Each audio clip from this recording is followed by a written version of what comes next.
Assalamualaikum warahmatullahi wabarakatuh. Selamat pagi anak-anak, bagaimana kabar kalian hari ini? Semoga semuanya sehat ya. Berjumpa lagi dengan Bu Mustika. Nah, kemarin kalian sudah melaksanakan PTS. Nah, sekarang kita akan memasuki pembelajaran baru, masuk ke tema 7, yaitu tentang kebersamaan. Nah, Ibu akan menjelaskan mengenai dongeng fabel. Apa itu dongeng fabel? Dongeng fabel adalah cerita pendek yang menceritakan tentang hewan. Tokoh-tokoh di dalam fabel adalah berbagai jenis hewan. Cerita dalam fabel adalah cerita fiksi. Nah, cerita fiksi itu apa, Bu? Cerita fiksi artinya cerita yang dibuat berdasarkan khayalan atau imajinasi pengarangnya. Nah, Ibu contohkan ya, kalian bisa sambil menyimak cerita atau dongeng di samping Ibu ini. Judulnya adalah Kecerdikan Menumbuhkan Kebaikan. Nah, di sebuah gurun pasir hiduplah ular dan tikus pasir. Sebenarnya sang ular sangat ingin memangsa tikus. Sedangkan tikus berusaha mencari akal agar ular tidak lagi berniat memangsanya. Saat itu sang ular sangat lapar. Padahal ia sedang tidak mempunyai sedikit pun makanan. Sedangkan tikus yang berada tidak jauh dari sang ular sedang asyik melahap makanannya. Sang ular merasa tidak senang melihat kelakuan tikus. Nah, yang Ibu contohkan tadi adalah cuplikan cerita dongeng atau cerita fabel. Nah, di sini berdasarkan cuplikan fabel di atas yang Ibu bacakan tadi, kita dapat mengetahui bahwa tokoh dalam fabel tersebut adalah ular dan tikus. Nah, kemudian Ibu akan menjelaskan mengenai ciri-cirinya, ciri-ciri fabel. Ada beberapa ciri-ciri yang harus kalian ketahui. Yang pertama, menggunakan hewan sebagai tokoh cerita. Ya, yang kedua, tokoh hewan memiliki sifat dan karakter seperti manusia. Yang ketiga, memiliki alur cerita.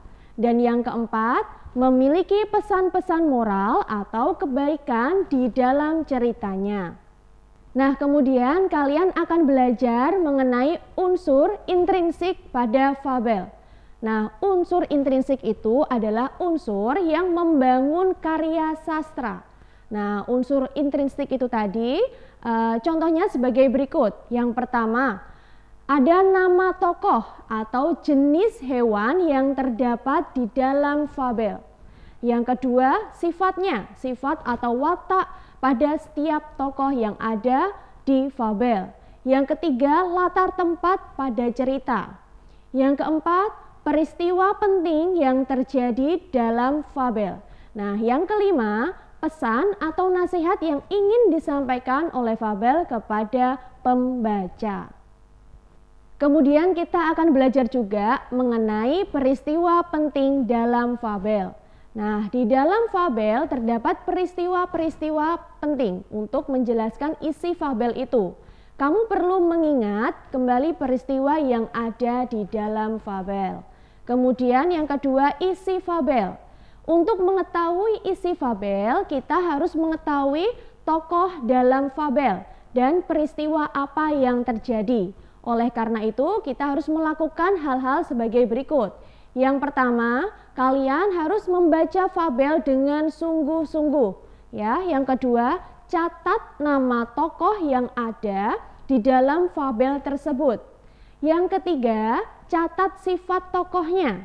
Ya, yang keempat, perhatikan peristiwa yang terjadi atau yang dialami tokoh dalam fabel. Yang kelima adalah tuliskan peristiwa tersebut menggunakan bahasa kalian sendiri.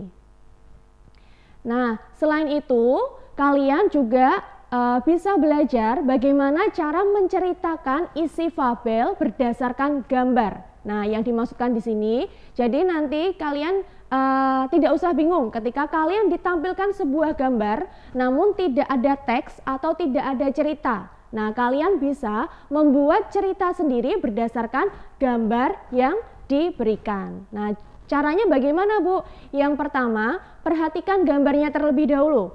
Kalian perhatikan gambarnya atau gambar hewan yang terdapat dalam gambar. Semisal mungkin di dalam gambar ada hewan ayam, ada ular, ada tikus. Nah, kalian harus catat dulu tokohnya yang ada di gambar tersebut. Kemudian yang kedua, kegiatan yang dilakukan di dalam gambar tersebut. Yang ketiga adalah ekspresi atau raut wajah hewan dalam gambar. Semisal mungkin hewannya sedang ekspresi marah atau ekspresi sedih atau senang. Nah, itu kalian bisa tuliskan dulu ya. Kemudian yang terakhir baru kalian urutkan cerita sesuai gambar. Nah, berdasarkan gambar tadi ya, kalian bisa urutkan dengan menggunakan bahasa kalian sendiri. Nah, kemudian yang kedua kita juga akan belajar mengenai kata sapaan dalam fabel. Nah, kata sapaan adalah digunakan untuk menyapa atau mengatur seseorang saat berbicara langsung. Kata sapaan digunakan agar kalimat yang diucapkan terdengar lebih sopan. Nah, contohnya, kata sapaan biasanya digunakan saat menyapa atau menegur seseorang secara langsung. Ada beragam bentuk kata sapaan ya. Yang pertama, nama diri atau seperti Udin, Dayu, dan Siti. Nah, yang kedua, untuk sapaan yang kedua adalah panggilan keluarga. Contohnya ya.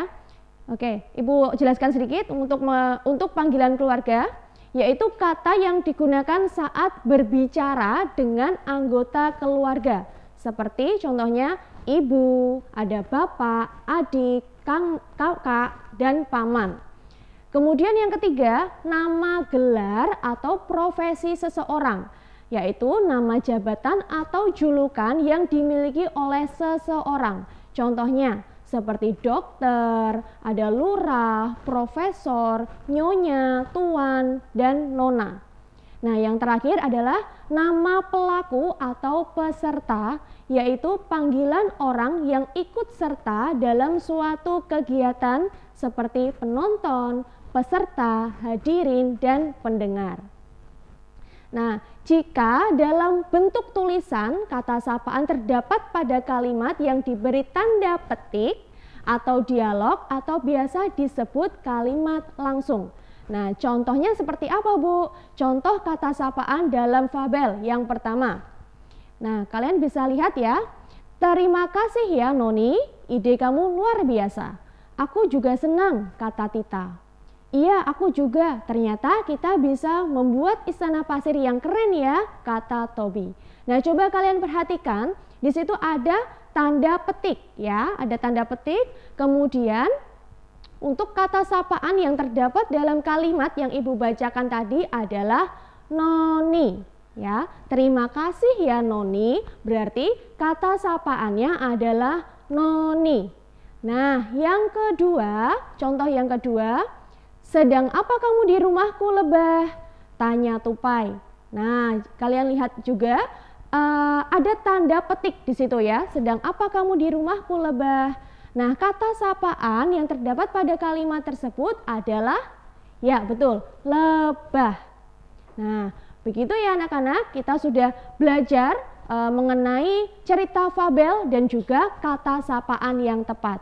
Selanjutnya kalian bisa belajar dengan sering membaca cerita dongeng supaya kalian bisa menentukan tokohnya, alurnya, dan kata sapaannya. Begitu ya anak-anak, terima kasih. Kurang lebihnya Ibu mohon maaf. Wassalamualaikum warahmatullahi wabarakatuh.